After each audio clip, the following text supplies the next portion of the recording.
Magic Mythic Editions are the most expensive product known to Magical Man. But is War of the Spark Mythic Edition worth the purchase?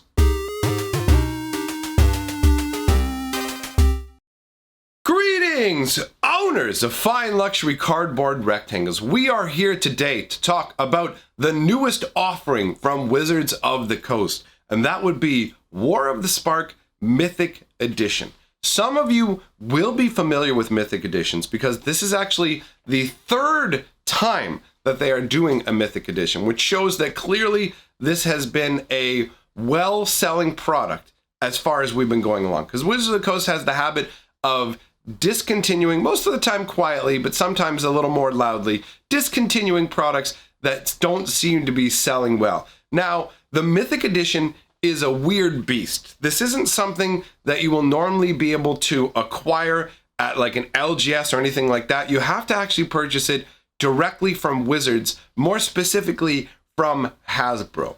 So I'm going to give a breakdown of what it is exactly you get, the costs associated, and we'll talk about whether in the end it's worth it. And this is going to vary from person to person as well. This is just an informative guide to help you decide whether this is something that you want to purchase. So to make sure we're all on the same page, let's establish, first of all, what a regular booster box is. For anybody who doesn't know, a regular booster box, say for example, a regular War of the Spark booster box, because that makes sense where to start, will be comprised of 36 booster packs. I'm sure most of you are familiar with booster packs. Those of you who don't know what they are, because I know there's some people who watch me who don't actually really know anything about Magic, but either way, what we get is you get 36 packs of these. Each of these packs contains a rare or mythic rare, 3 uncommons, and then the rest of the pack is just common cards.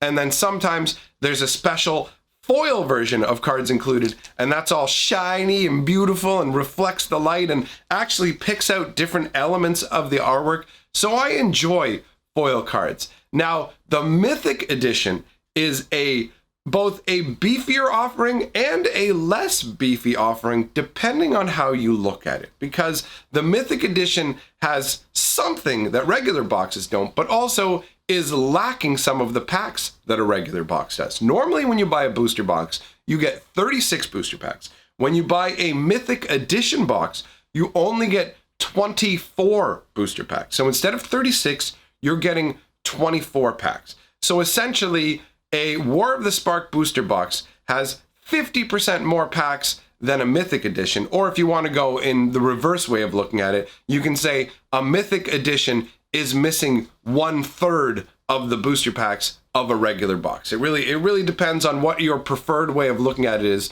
So I'll put it in both ways. You either take the Mythic Edition and add 50% of the packs by adding 12 to go up to 36, or you take 1/3 away and go from 36 down to 24. Now I am using, for my math purposes, I'm looking at it from the perspective of someone buying a regular box and losing 1/3. That's how the math is going to work for this video. So in terms of what you get in a Mythic box, that like, okay, well, why is it Mythic if you're only getting 2/3 of the packs? Well, that's where the craziness comes in.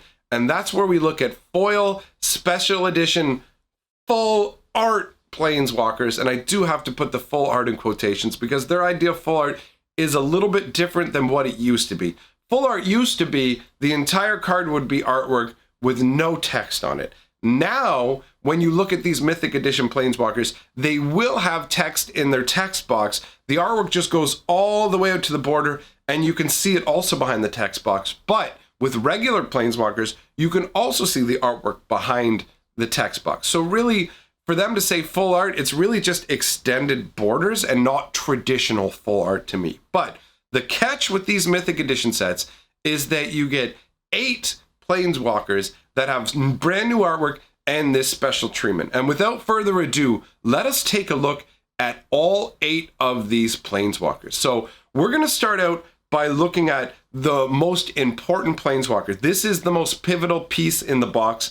Anybody who is already familiar with this, oh, I got a hair there. What's going on? All right, there we go. So anyone who's familiar with Jace the Mind Sculptor will know why this guy is the key piece we're going to talk about. This guy is massively expensive. This is a massively expensive card, And this one is going to pretty much guarantee that these boxes are going to sell. There's no doubt about it. Putting Jace the Mind Sculptor in a product is a really good way to help it sell, because Jace the Mind Sculptor is actually the most powerful Planeswalker card ever made. I was about to say he's the most powerful Planeswalker ever, but that's not the truth when you look at Magic history and flavor and lore. He's definitely not the most powerful, but he is the most powerful Planeswalker card. There's no way to argue around that. He's literally the strongest. So let's take a look at him. If my editor hasn't already popped him up on the screen while I was yammering, she probably did, so you wouldn't just have to look at me.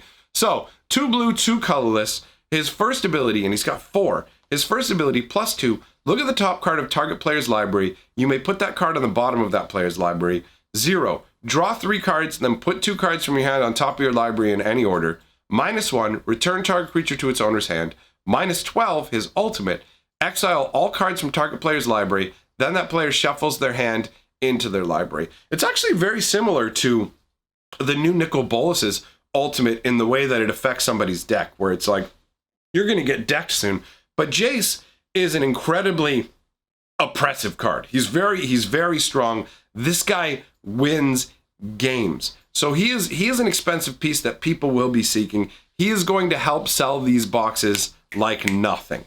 And on top of that, these already sell well. We can see that just from the fact that they keep re-offering them and looking at people's reactions to them when you go and check places like Reddit and other locations. You can see these boxes are definitely popular. So this is the first one. In all honesty, the artwork is kind of meh to me. You've just got regular everyday Jace kind of just standing there swirling some magic in his hands. The artwork doesn't do that much for me.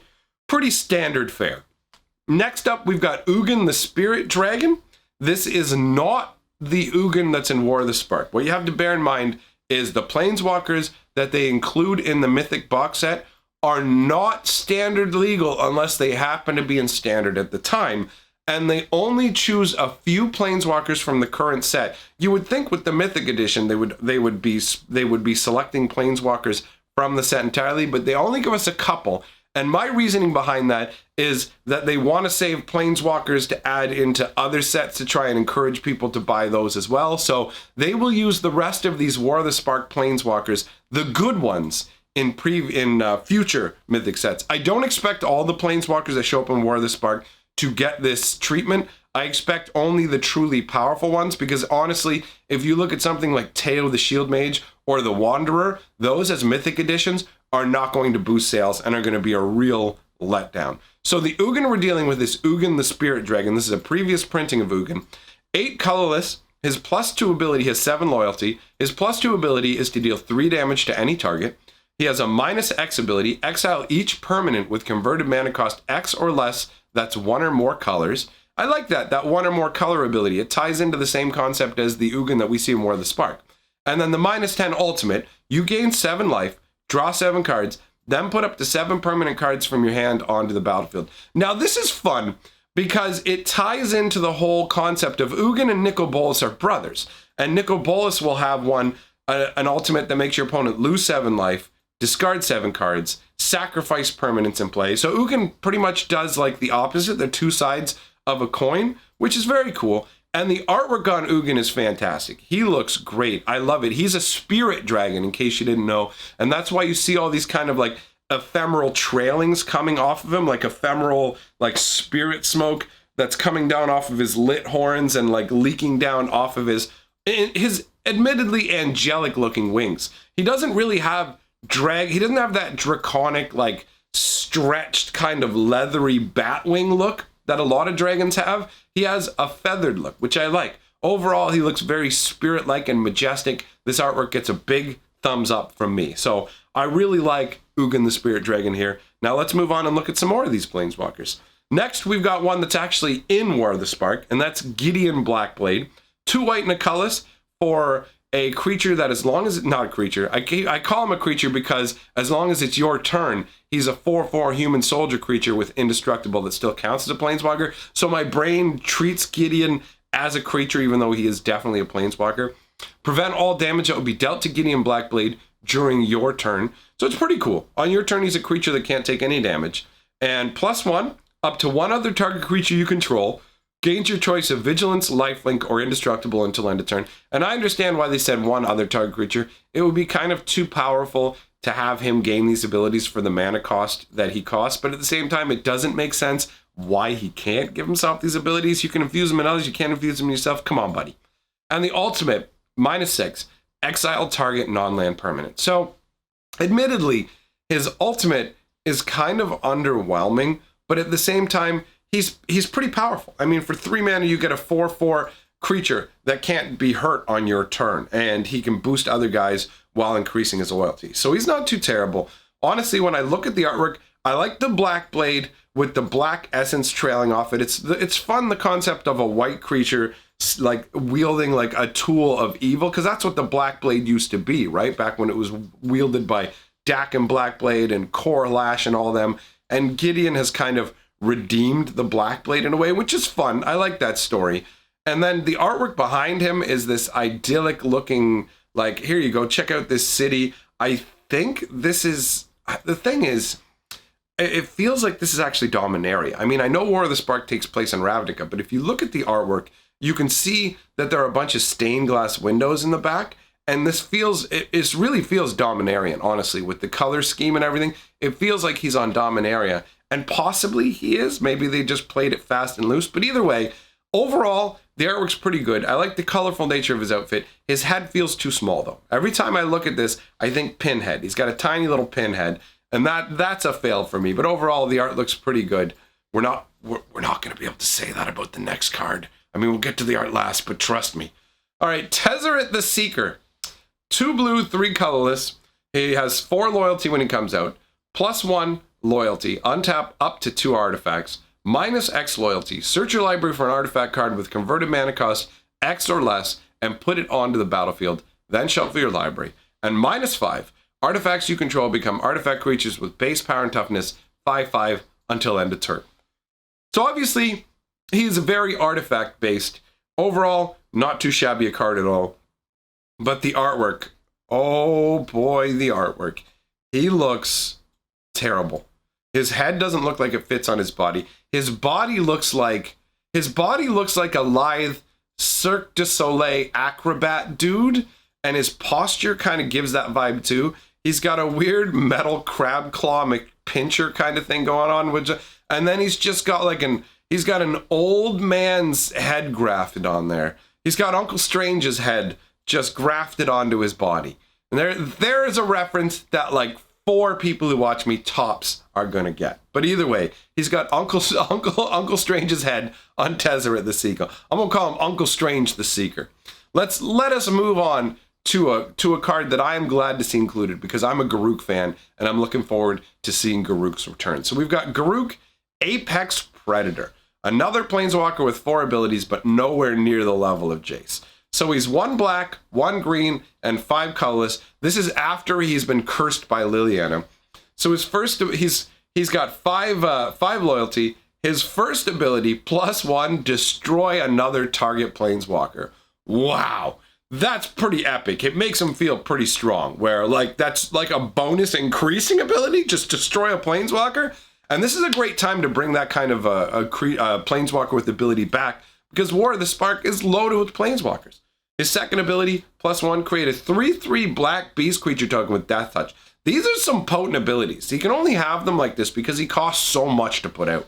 -3, destroy target creature, you gain life equal to its toughness. All these are really feel-good abilities. And the ultimate, -8, target opponent gets an emblem with, whenever a creature attacks you, it gets +5/+5 and gains trample till end of turn. As someone who loves attacking with big fat creatures, I love this so much. This is awesome. And Garruk looks dope in this artwork. Here he is with his massive hulking arms, just and this should lay to rest the comments that people have been making, talking about how Garruk is going to be brought back as some like wimpier version because of an agenda that Wizards of the Coast has. That's clearly not going to be the case. They are going to give us our big beefy boy Garruk, which is nice because that's what he is.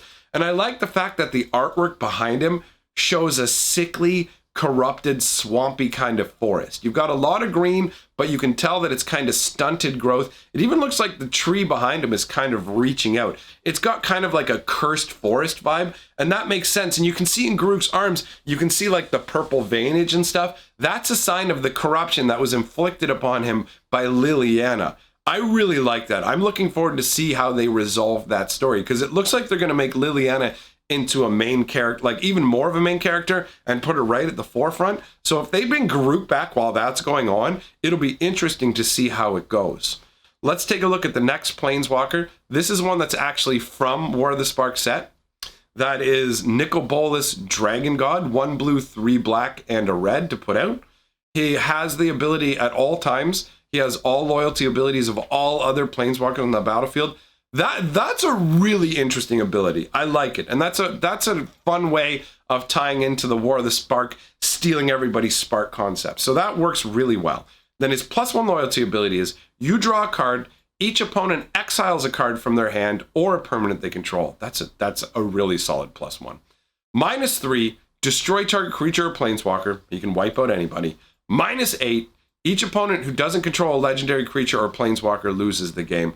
Oh, you know what? When I talked about earlier how the ability of Jace, I was thinking of a different Nicol Bolas. They made so many Nicol Bolases that I get the abilities swapped up. So never mind. What I said earlier about that was incorrect, because his ultimate is -8. Each opponent who doesn't control a legendary creature or Planeswalker loses the game.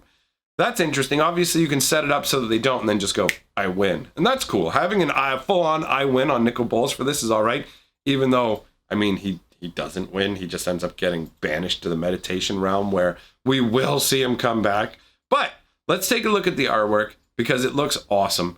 This swirl behind him, this like dark vortex, that's actually all the Planeswalker sparks being pulled into like a vortex kind of nexus behind him. And he's framed in front of it, looking impressive. His eyes look a little bit goofy, truthfully, with that green glow, a little bit goofy. But he looks epic. He's got lightning crackling around him. The color choice is fantastic. And if you take a look at his wings, you'll see what I was talking about when I mentioned Ugin.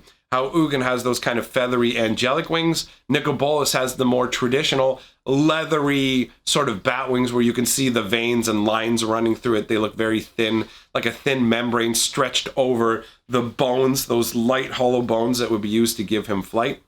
So overall, I like the artwork. The glowing eyes doesn't really work for me, but overall I like the artwork. Then we've got Nahiri, the Harbinger, and that is 1 white, 1 red, 2 colorless. Her +2 ability is you may discard a card. If you do, draw a card. Her -2 ability is exile target enchantment, tapped artifact, or tapped creature. It's interesting that they put the tapped effect on there. It's a weird restriction.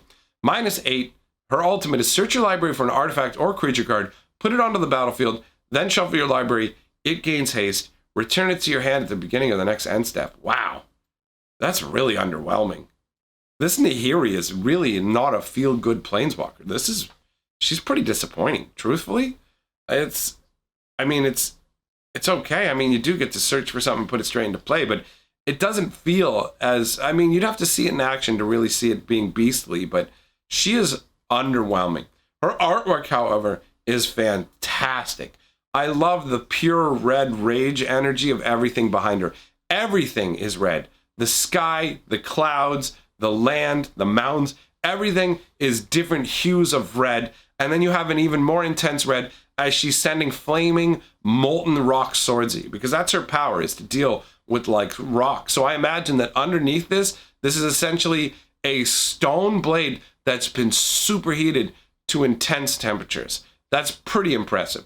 And she looks epic just standing there with her hair kind of getting wind blown, and she's still got another one of these swords in her hand ready to go. Like, this artwork is awesome. It's way more awesome than the actual Planeswalker. Then we've got the final of the 8 Planeswalkers, and that's Sarkhan Unbroken. 1 red, 1 blue, 1 green, 2 colorless. And his abilities, he starts with 4 loyalty. His abilities are +1, draw a card, then add 1 mana of any color. It's all right. -2, create a 4/4 red dragon creature token with flying. Makes perfect sense for Sarkhan. He's obsessed with dragons. -8, search your library for any number of dragon creature cards and put them onto the battlefield, then shuffle your library. That's an ultimate, my friends. That feels epically ultimate. Compare that to Nahiri, where she's like, you can put it out for a turn, and only 1. She's like that old lady on Halloween. Take just 1 candy, kid. Just one candy. Take one bag of raisins, Junior.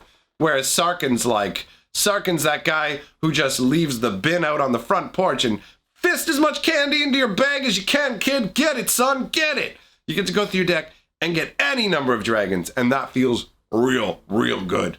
Taking a look at the artwork, I'm glad to see that he doesn't look as ridiculous. The previous Sarkin Unbroken version, he looked kind of ridiculous. In this one, at first glance to me, when I just looked over him, I actually thought he had like kind of wings spreading out, and then it took me a second to realize, nope, that's a gigantic dragon breathing fire directly behind him, and that looks amazing. I don't know why he has a broken sword. It feels kind of weird. I'm Sarkin Unbroken with a broken blade. It's a weird detail that honestly I can't remember if there's something in the story where he has a broken blade, or if that's just what he normally uses and it's not supposed to look like a broken blade and that's just the design of it. But I don't like the sword. He looks pretty good though, honestly. Half the time when they do Sarkin, I think he looks goofy, but he actually looks pretty intimidating here. He looks like a warrior you would not want to go up against, and he's standing there while a dragon just roars out fire and defiance behind him, which is pretty incredible. So that covers all of the 8. Ollie for me, bro, do a kickflip. I'm losing my ability to talk here. We're done. We're donezo. Tony Hawk out. I'm done. All right, so now it's time to talk numbers and break this down for you. Now that you've seen all the planeswalkers, you can decide if they're planeswalkers that you specifically care about. In terms of the financial breakdown, here's how it works. A regular box of War of the Sparks, we're going to use American pricing. A regular box of War of the Sparks is $100.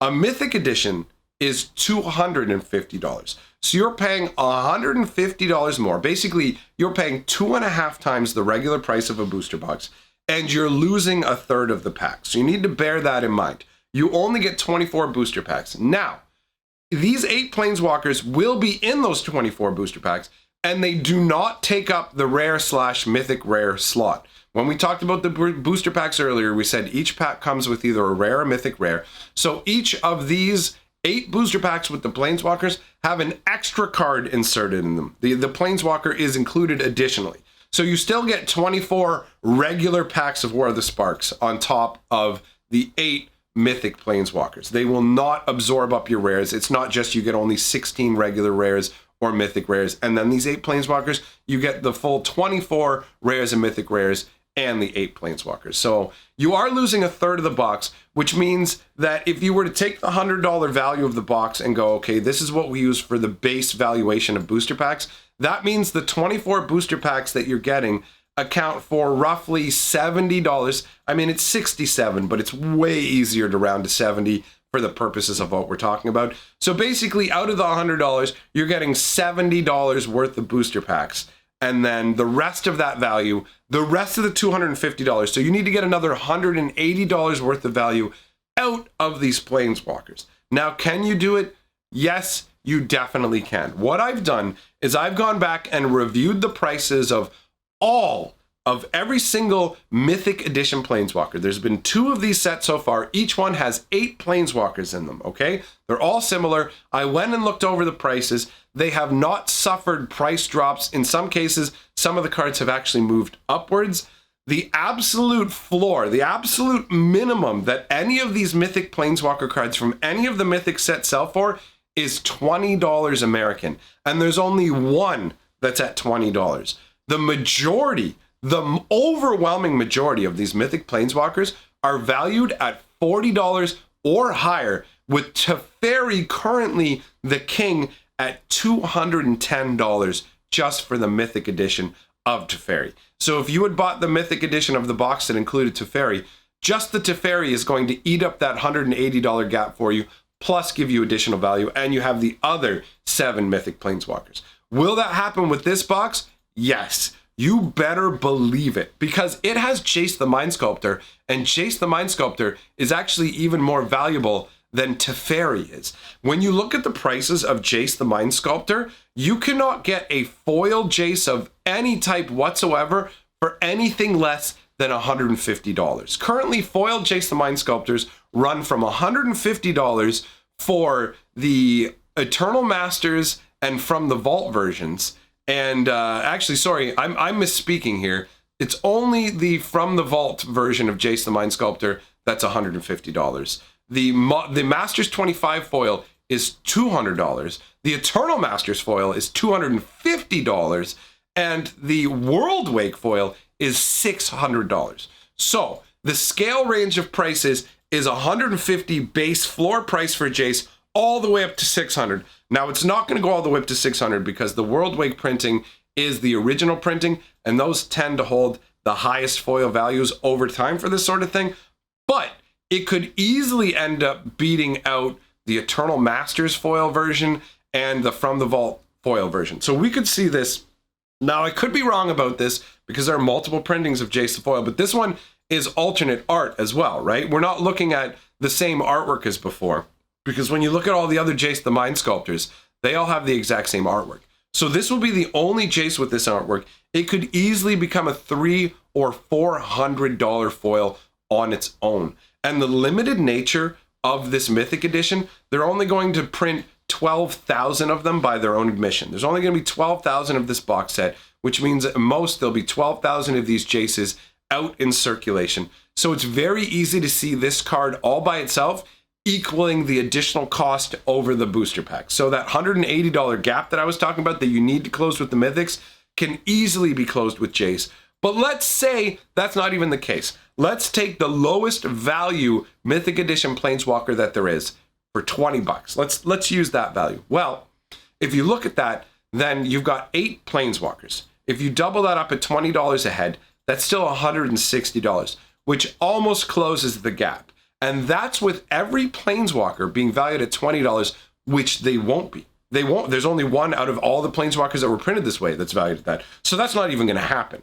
So it is virtually impossible for, as long as you consider these Planeswalkers to be worth the market value, it's impossible to lose your money on this deal. You will get fewer regular booster packs than if you buy a War of the Spark booster box. But in terms of getting value for your money, you're going, it's an absolute home run. You've got nothing to worry about. Now, this product is too expensive for me. While I would love to have one of these boxes, I will not be purchasing one. $250 American is way out of my price range. You got to be aware that in Canada, our currency is worth like 30% less than American, so it would add a considerable amount to the cost of the box for me. So while I can't afford it, I give it a thumbs up in terms of desirability. It's something I would like to have. I'm not a huge fan of Wizards of the Coast making products this insanely expensive that puts it out of the reach of people like me, but this is a collector style item, and at the end of the day, they're still offering regular booster packs with it. People can buy it if they want. So it's like, I'm of two minds. I think it's overpriced, but I still want it for myself. So I can't really turn around and tell people you shouldn't buy this. So I figured I would lay out all the numbers for you, break everything down. We would go over all the Planeswalkers. And at this point, you should be adequately equipped to decide if this is a product for you. If it is, you want to head on over to Hasbro's eShop, their eBay store, starting May 1st at noon. Noon Pacific time, 8 p.m. General GMT. And you can buy up to 2 of these boxes. So they're going to go pretty quickly, I imagine. You're not going to have a crazy amount of time to order these. So you're going to want to get there and order them quickly if you are picking them up. So let me know what your guys' thoughts are. This is something I would love to have but won't be able to get. Let me know if you're in the same boat or if you find it egregious. There are some people who are like, I'm never buying anything from Wizards again as a result. So just let me know what you guys feel about it. We're going to roll the golden scroll. The people who have my back on Patreon or through channel memberships. Special shout out to Captain Jack for once again increasing his Patreon pledge. Thank you for supporting what I do. To all of you, thank you for being here. And I'm history, baby.